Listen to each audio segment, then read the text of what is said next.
একেবারে ইউনিয়ন লেভেলে অন্তত একটি করে খেলার মাঠকে আমরা অ্যাক্টিভ করব। আমরা দেখেছি যে 5ই আগস্টের পরবর্তী সময়ে খেলার মাঠগুলো খেলোয়াড় শূন্য। জানুয়ারি মাসে আমরা তারুণ্যের উৎসব উপলক্ষে বেশ কিছু খেলার আয়োজন করতে পেরেছিলাম।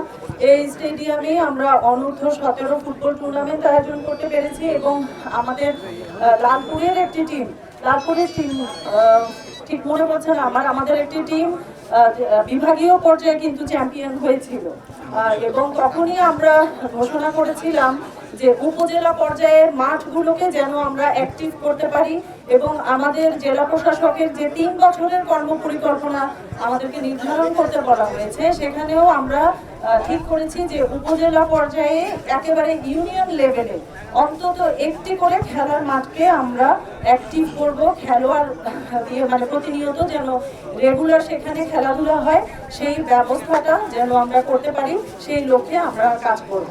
তো তারুণ্যের উৎসব শেষ হয়ে যাওয়ার পরে একটু গ্যাপও হয়েছে। আমরা ফুটবল টুর্নামেন্ট আয়োজনের একটা চেষ্টাও করেছি, কিন্তু সেভাবে হয়নি। কিন্তু জুলাই আগস্ট উপলক্ষে আমাদের এই তরুণরা এই ফুটবল টুর্নামেন্টের যে আয়োজন করেছে তাদেরকে এর জন্য আমি সাধুবাদ জানাই। স্টেডিয়ামটি আবারও দর্শকপূর্ণ হবে, গ্যালারি দর্শকপূর্ণ হবে। আরও খুশির বিষয় হচ্ছে যে খুব শীঘ্রই আমাদের নাটোরের 2টি মিনি স্টেডিয়াম উদ্বোধনের পর্যায়ে আছে। একটি হচ্ছে সদরে এবং আরেকটি গুরুদাসপুরে। তো সেটিও প্রস্তুতির প্রক্রিয়ায় আছে। এটি যখন প্রস্তুতি কার্যক্রম সম্পন্ন হয়ে যাবে, এই স্টেডিয়াম দুটিও উদ্বোধন হয়ে গেলে আমাদের মনে হয় যে নাটোরের খেলার মাঠের যে একটি সংকট আছে সেটি নিরসনে সক্ষম হব। আমরা দেখেছি যে নাটোরে খেলার মাঠ আছে, কিন্তু বিভিন্ন কারণে সেটি হয়তো খেলার ব্যবহার উপযোগী না।